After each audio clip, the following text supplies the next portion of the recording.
Hey guys, welcome back to the channel. Dr. T living your best life. If you haven't tuned into the channel before, welcome. Doing something a little different. I want to just get away, and if I see anything cool along the way, I'm going to stop and film it. This isn't that exciting here, but this is a route up from Panglao, Bohol, up along the coast to Tubigon area. And what I'm doing, and I'm probably not going to do it near as long as I wanted to, but a little insight and some psychology mixed into here. To one of the reasons I came to the Philippines is to relax and do what I want to do when I want to do it without to worry about a clock and the rat race and all the other things that come with the typical life in the West that I'm used to. So even living here as long as I have, it's really hard to break that cycle. It really is. That, like, when I go places, a lot of times I make this almost itinerary of, okay, we're going to hit this place, I want to be there by noon, and then we're going to go from there to here, and you try and jam pack a lot of activities into 1 or 2 days, and which is good because it's good to have some sort of plan, I think, a lot of times. But then sometimes I think you miss out on a lot of opportunities to just see cool things and explore areas that you wouldn't normally look at and stop and kind of soak it in and that kind of thing. So what I've been wanting to do since I got here, and I still haven't done it, is I want to go on a long motorcycle trip. And I mean like a week, 2 weeks. Ideally what I want to do is like a loop through Cebu, take the ferry down to Dumaguete, and then kind of come back through into Bohol, and maybe, like I said, take 2 weeks. So that's kind of on my agenda at some point in the future, and I'll document all that, but this is just a real short version of that. So what I did was I told myself earlier this week that I'm not going to look at the map. I kind of know about where I'm going to head in Bohol, and I'm just going to drive. It's real hard to get lost here because it's a small island of Bohol and you have the water all around. So pretty much if you follow the coastline up, you pretty much know that you're going in the right direction. So that's what I'm doing. And I left about an hour ago. I got rained on twice already, so I had to stop and take a break.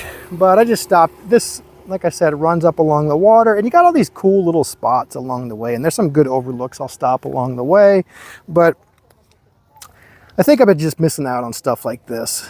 Like I said, I'm doing this with no plan, no agenda. I don't even have a place to stay, and I don't know if I'm coming back tonight. And that's kind of the beauty of it, is I'm just going to go. If I feel like turning around and coming home, I will. If I feel like staying somewhere, I will. If I see somewhere cool along the way that looks like it's maybe worth exploring more, I will.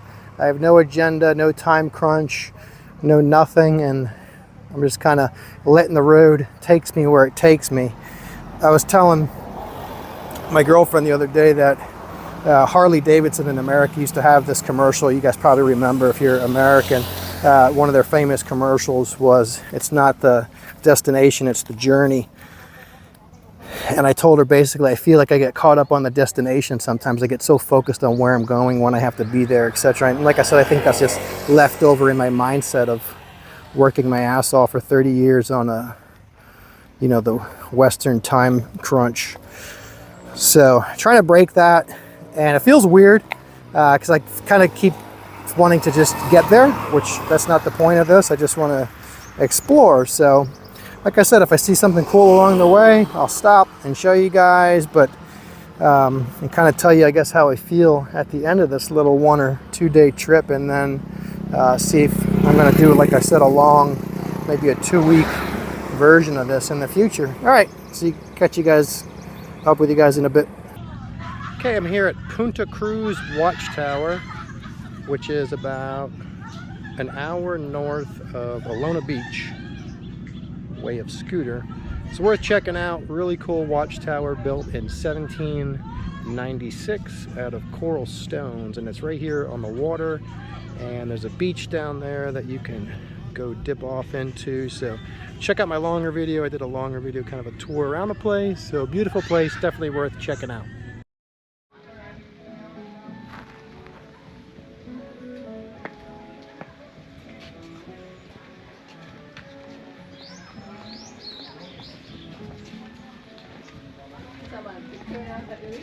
This is cool. Yeah. Picture of that. That looks neat. This is big view.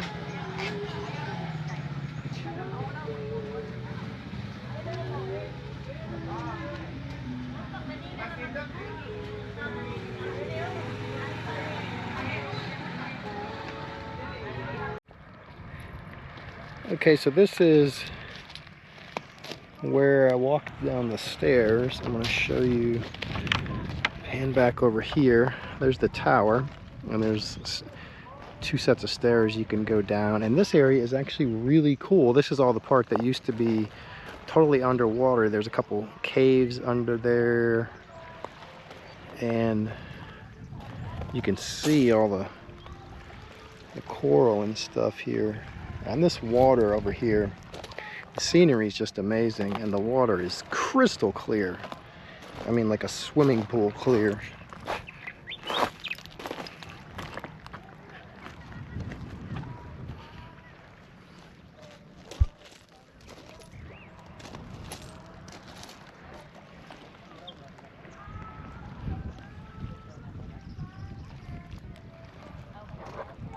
We walked around down there by the water. My advice would be bring some water shoes, which I didn't because I didn't realize that you could get in the water down there. There was actually a bunch of local folks down there swimming. I would bring some water shoes and a towel and plan on cooling off in the water because it is brutally hot today. So yeah, if you're around this area, it's kind of worth checking out. Alright, just wanted to let you guys soak in the view here. Alright, like and subscribe, and I'll see you guys later.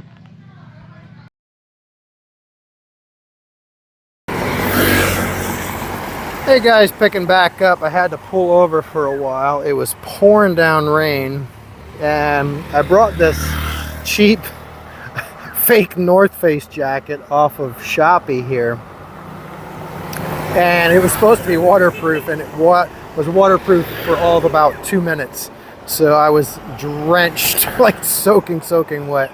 So I pulled over at this little sorry store to take some cover.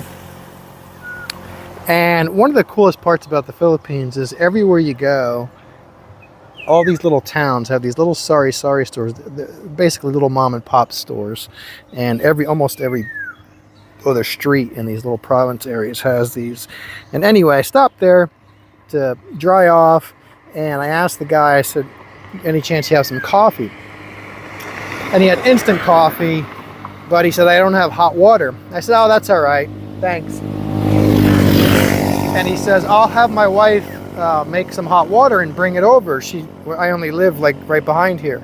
And my point of saying this is that's just how nice these people are. They go out of their way to help you. And he did. He had his wife make some coffee and bring it over, and ended up hanging out with the guy for about the last hour, chatting with him. And really just super nice guy. The neighborhood kids come over and they want to hang out with you. It's kind of the cool things about, like I said, about doing stuff like this, is just getting out and talking to local people and hanging out with them and hearing their stories. And anyway, it's sunny out now, and I started driving when it was still raining, and a little philosophical here, but kind of a metaphor for life is just keep pushing through, and sometimes it's sunny on the other end, right? Because now the skies are opening up, it's sunny, it's pretty out, and it looks like it might actually be a nice day out today. So, and again, I'm right here along the water.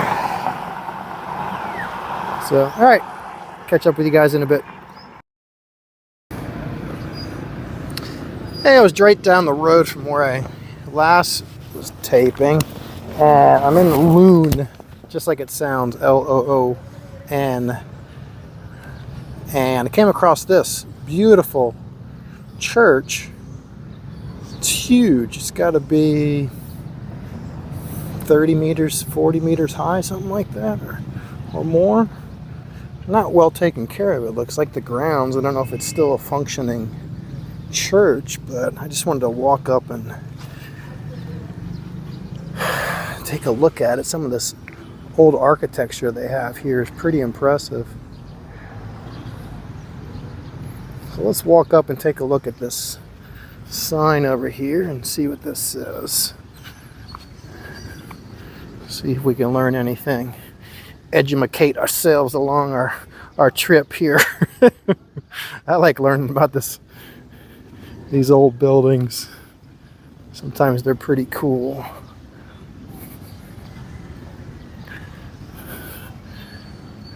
It's in Basaya.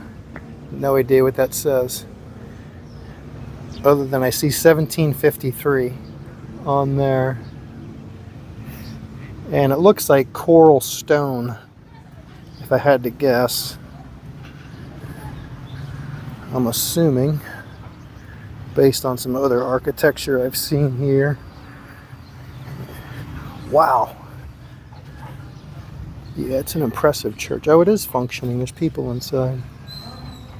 I don't want to go inside and bother anybody, but... So yeah, still a functioning church. Beautiful, beautiful building. Video's probably not doing it justice, but it's an impressive building. They could do a better job taking care of the grounds here, but other than that, it's pretty awesome. All right, let's see what else we can see along our way. See you guys in a bit. All right, stopped again, came across this beautiful church. I wanted to stop and take a look at it. I really don't even know what town I'm in. We'll find out here in just a second. Again, huge, huge building. And cute little park in the center. Looks like a pretty cute little town I'm driving through. Oh, there it is. It's Calape. I'm probably not pronouncing that right. I'm sure it's Calape. And let's go take a look here.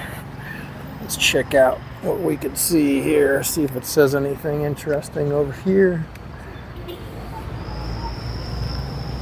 And yeah, really cute little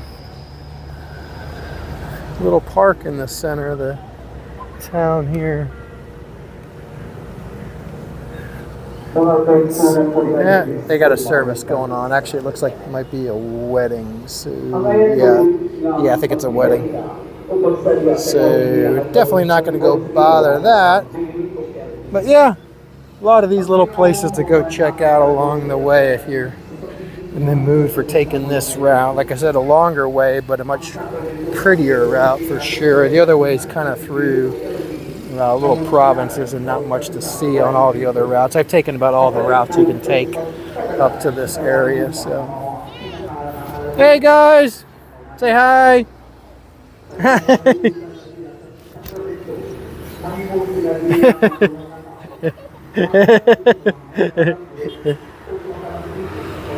All right, catch up with you guys in a bit. Okay, these are pictures from the Watchtower. I continued the trip up into Tubigan, but the weather was terrible, and honestly, there's really nothing to see up in Tubigan. It was rather totally uneventful. I really tried to get some footage, but honestly, nothing very exciting. So overall, do I think the trip was worth it? Yes, it was rather short, but I did see some cool things, as you could see along the way. And like I said, the freedom of being able to do this is why I came to the Philippines. So definitely going to revisit lots more trips like this, and definitely going to do eventually that long trip route through Cebu and Dumaguete back to Bohol. So all right, thanks again, like and subscribe. See you guys.